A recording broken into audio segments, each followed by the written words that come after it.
Hi, welcome to Keerthi vlogs. இப்போ நம்ம lunch தான் ப்ரிப்பேர் பண்ணிகிட்ருக்கோம். ஒரு பக்கம் சாதம் வச்சுருக்கேன், இன்னொரு பக்கம் சாம்பாருக்கான பருப்பு வேக வச்சுருக்கேன். இன்றைக்கி சாம்பார் தான் வைக்க போகிறேன். சிம்பிள் லன்ச் மெனு தான். எப்படி வைக்கிறேன்னு பார்க்கலாம் வாங்க. பருப்பு வேக வைக்கும்போதே அதில் சீரகம், மஞ்சப்பொடி, உப்பு, வீட்டு குழம்பு மிளகாய் பொடி எல்லாம் போட்டாச்சு. இப்போ சாம்பாருக்கு தேவையான காய்கறி உங்கள்கிட்ட என்ன காய்கறி இருக்கோ அதை எடுத்துக்கிட்டால் போதும். இப்போ குக்கர் விசில் வர ஆரம்பிச்சிருச்சு. நம்ம காய்கறியும் நறுக்கி வச்சிடலாம். 4 விசில் விட்டால் போதும். நல்லா பருப்பு குழஞ்சி வந்துடும். பருப்பு வேக வைக்கும்போதேவும் உங்களுக்கு தேவையான அளவு சீரகம், உப்பு, மிளகாய் பொடி, மஞ்சள் பொடி எல்லாம் போட்டுக்கோங்க. 4 விசில் வரவும் ஆஃப் பண்ணிக்கலாம். இப்போ பாருங்கள், நான் அந்த வளையம் சுற்றி வச்சதுனால அது சைடில் வடியாமல் இருக்குது. இப்போ நம்ம காயையும் கட் பண்ணியாச்சு. இதை நம்ம எப்படி சாம்பார் வைக்கிறதுன்னு பார்ப்போமா. விசில் வரவும் அதை எடுத்து வச்சுட்டு இப்போது லைட்டாக நல்லெண்ணெய் ஊற்றி நல்லா இந்த காயை முதல்ல லேசாக வதக்கிக்கிடணும். காய் அந்த எண்ணெயிலேயே லைட்டாக வேகணும். வெந்த அப்புறம் 2 வெங்காயம் மட்டும் போட்டு அதையும் நல்லா வதக்கிக்கிறணும். ஃபஸ்ட்டு காய்கறி எல்லாமே நல்லா எண்ணெயிலேயே வதங்கினா தான் நல்லா கொதித்து வரும்போது, இப்போ சப்போஸ் சாம்பார் மிச்சம் இருந்துச்சுன்னா கூட நாளை கொதிக்க வைக்கும்போது இந்த காய்கறி எல்லாம் குழையாமல் கொஞ்சம் நல்லாயிருக்கும். இப்போ பாருங்கள், வெங்காயம் போட்டேன். நல்லா எண்ணெயிலேயே அந்த நல்லெண்ணெய் ஊற்றுனீங்கன்னா நல்லா வாசமாகவும் இருக்கும், நல்லா டேஸ்ட்டாகவும் இருக்கும். நல்லா எண்ணெயிலேயே நல்லா வதக்கி விட்டுட்டு இப்போ உங்களுக்கு தேவையான அளவு, ஏன்னா ஏற்கனவே பருப்பில் தேவையான அளவு உப்பு, மிளகாப்பொடி, மஞ்சப்பொடி எல்லாம் போட்டாச்சு. இப்போ இந்த காய்கறிக்கு தேவையான அளவு உப்பு, மஞ்சப்பொடி, மிளகாப்பொடி போட்டு நல்லா அதையும் அந்த எண்ணெயிலேயே லைட்டாக வதக்கணும். வதக்கிட்டு இப்போ இந்த காய்கறி வேகிறதுக்கான தேவையான அளவு தண்ணி மட்டும் ஊற்றணும். ஊற்றி காய்கறியை நல்லா வேக வச்சு எடுத்துக்கிடணும். நான் எப்போயுமே சாம்பாருக்கு சாம்பார் பொடி எதுவும் யூஸ் பண்ண மாட்டேன். வீட்டில் அரைக்கிற குழம்பு மிளகாய் பொடி மட்டும்தான் யூஸ் பண்ணுவேன். குழம்பு மிளகாய் பொடி அரைக்கிறது எப்படின்னு உங்களுக்கு வேணும்னா சொல்லுங்கள், நான் நெக்ஸ்ட் வீடியோவாக போடுறேன். இப்போ இந்த காய்கறி வேகிற அளவுக்கு நம்ம தண்ணி ஊற்றியாச்சு. நல்லா கொதித்து காய்கறி எல்லாம் வேகட்டும். நல்லா வெந்த அப்புறம் நம்ம அந்த பருப்பு எடுத்து ஊற்றணும். இப்போது தண்ணி நல்லா கொதிக்கட்டும். நல்லா கொதித்து காய்கறி எல்லாம் வேகணும். நம்ம இப்போ ஒரு மூடி போட்டு நல்லா வேக வச்சிடலாம்.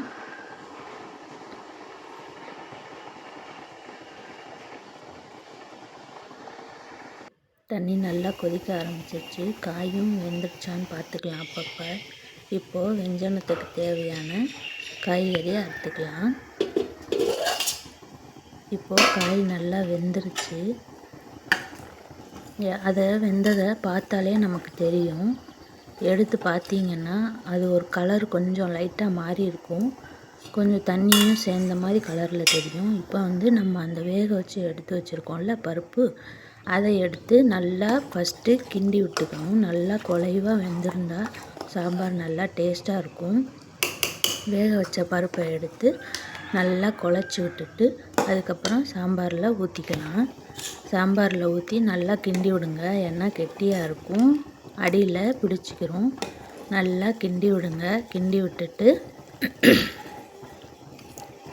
கொஞ்சம் கோல்டு, அதான் நல்லா கிண்டி விடுங்க. நல்லா கிண்டி விட்டுட்டு இப்போ நம்ம சாம்பாருக்கு லைட்டாக அந்த கொத்தமல்லி செடி இருக்குது பார்த்தீங்களா, அதை நல்லா பிச்சு போட்டுக்கணும். போட்டால் நல்லா வாசமாக இருக்கும், சாம்பாரும் நல்ல மணமாகவும் இருக்கும். சைடில் சாப்பாடும் வெந்துகிட்ருக்கு, அதையும் அப்பப்போ கிண்டி விட்டுக்கணும். இப்போது பார்த்தீங்களா, சாம்பாரோட கலரே மாறிடுச்சா. பருப்பு ஊற்றுனா நல்லா கலர் மாறிடும். சாப்பாடும் இப்போ கொஞ்சம் நல்லா 3/4 பதத்துக்கு வெந்திருக்கு, இன்னும் கொஞ்சம் வேகணும். சமைக்க அதெல்லாம் பார்த்தாலே நல்லா தெரிய ஆரம்பிச்சிரும். இப்போ சாம்பாருக்கு தேவையான மல்லி செடியை நல்லா கையிலையே பிச்சு போடலாம். ஏன்னா கையில் பிச்சு போட்டால் தான் அதோட வாசனை எல்லாம் அருமையாக இருக்கும். நல்லா ஒரு கிண்டு, அதாவது சாம்பார் இறக்க ஒரு 2 நிமிஷம் முன்னாடி மல்லி செடியை போட்டுட்டு இறக்கி வச்சிடணும். அப்போ தான் அதோட வாசம் அது மெதுவாக சாம்பாரில் இறங்கி நல்லாயிருக்கும். இப்போ நம்ம சாம்பாருக்கு தேவையான தாளிப்பு ஊற்றணும். நல்லெண்ணெயும் யூஸ் பண்ணலாம், நார்மலாக நீங்கள் வீட்டில் என்ன யூஸ் பண்ணுவீங்களோ அதையும் யூஸ் பண்ணலாம். நல்லா எண்ணெய் காஞ்ச அப்புறம் அதில் கடுகு போடணும். கடுகு நல்லா பொரியவும் வெங்காயம் போட்டணும். அப்புறம் கருவேப்பிலையை லைட்டாக போடணும். இதில் வத்தல் போடணுன்னாலும் போட்டுக்கலாம், அது உங்கள் விருப்பம்தான். நான் போடலை, வத்தல் போட்டால் எங்கள் பாப்பா சாப்பிட மாட்டாங்க, நான் போடலை. நல்லா கிண்டி விட்டுக்கலாம். இப்போ சாம்பார் தயாராகிடுச்சு. நீங்கள் லாஸ்ட்டாக உப்பு காரம் எல்லாம் செக் பண்ணிக்கோங்க. செக் பண்ணிவிட்டு உப்பு இல்லைன்னா போட்டுக்கோங்க. இப்போ மார்னிங் அவங்களுக்காக பாப்பாக்காக முட்டை வேக வைக்கிறேன். குளிக்க சுடு தண்ணியும் ரெடி பண்ணிட்டேன். இப்போ சாம்பார் நல்லா வந்துருச்சு, வடித்து வச்சாச்சு.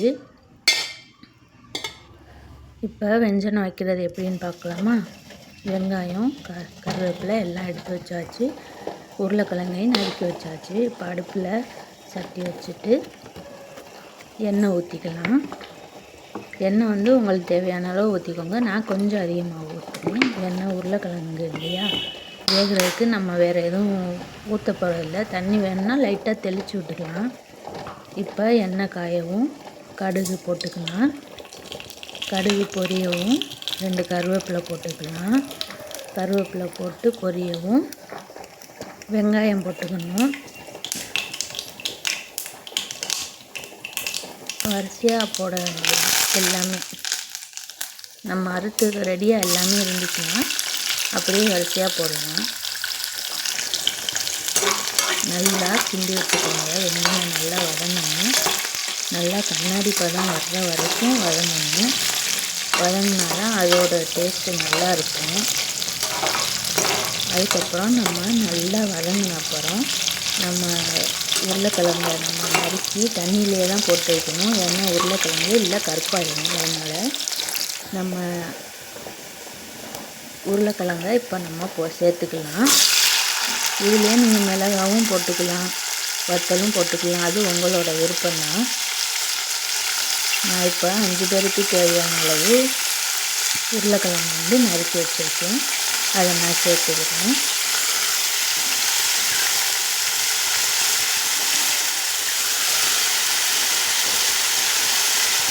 இப்போ நம்ம எல்லாமே ஒன்றா சேர்த்து அப்படியே நல்லா கிளறி விடணும்.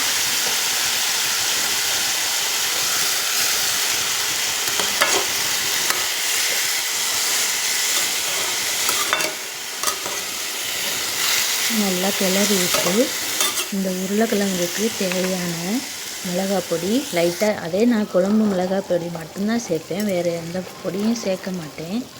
உப்பு சேர்த்துக்கிறணும். லைட்டாக மஞ்சள் பொடி சேர்த்துக்கிறணும். லைட்டாக மஞ்சள் பொடி போட்டாலே போதும்.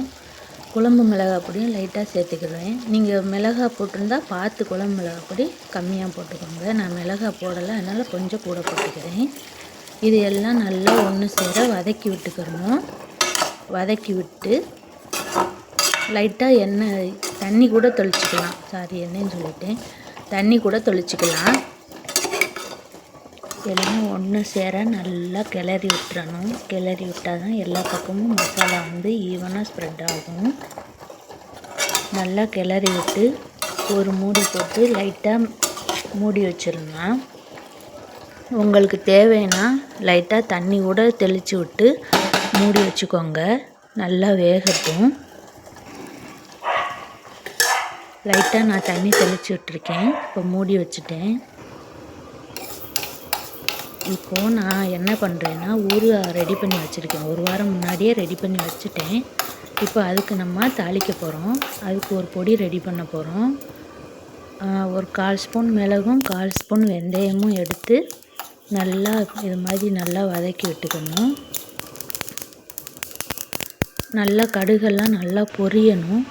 அப்புறம் மிக்ஸி ஜாரில் போட்டு நல்லா அரைச்சி, இந்த அரைச்சதை நம்ம என்ன பண்ணணும்னா நம்ம ஊற வச்சுருக்கோம் இல்லையா, அதில் நம்ம போட்டுடலாம். போட்டு நல்லா கிளறி விட்டுக்கணும். நான் 1 வாரத்துக்கு முன்னாடியே எலுமிச்சம்பழம்லாம் அறுத்து ஊற வச்சுட்டேன். உப்பு மிளகாய் பொடி எல்லாம் போட்டு ஊற வச்சுருக்கேன். இப்போ அரைச்சதை கொட்டியிருக்கேன். இப்போ தாளிச்சிக்கலாம். நல்லெண்ணெய் ஊற்றினா தான் நல்லாயிருக்கும். ஊறுகாய்க்கு எப்பயுமே நல்லெண்ணெய் தான் ஊற்றணும். நல்லெண்ணெய் காயவும் கடுகு மட்டும் போட்டு பெருங்காய பொடி அதில் சேர்த்து நம்ம தாளித்ததை அதில் கொட்டிடலாம். கொட்டி நல்லா கிளறி விட்டுக்கணும். அந்த எண்ணெய் வந்து எல்லா ஊறுகாய் மேலேயும் நல்லா ஸ்ப்ரெட் ஆகுற மாதிரி நல்லா கிளறி விட்டுக்கணும். பார்த்தீங்களா, ரொம்ப அருமையாக நல்லா ஊறி இருக்குது. ஊறினா தான் டேஸ்ட்டு ரொம்ப நல்லாயிருக்கும். நான் வந்து கொஞ்சம் காரம் எப்பயுமே கம்மியாக தான் போடுவேன். எங்கள் வீட்டில் எல்லாருமே காரம் கம்மியாக தான் போடுவோம். இப்போ லஞ்சுக்கு என்னென்ன ரெடி ஆகிடுச்சுன்னு பார்த்துடலாமா. சாம்பார் ரெடி ஆகிடுச்சு, சாப்பாடு ரெடி ஆகிடுச்சு, 2 முட்டையும் வேக வச்சு எடுத்தாச்சு, உருளைக்கிழங்கும் ரெடி ஆகிடுச்சு. நல்லா வெந்திருக்கு பார்த்தீங்களா.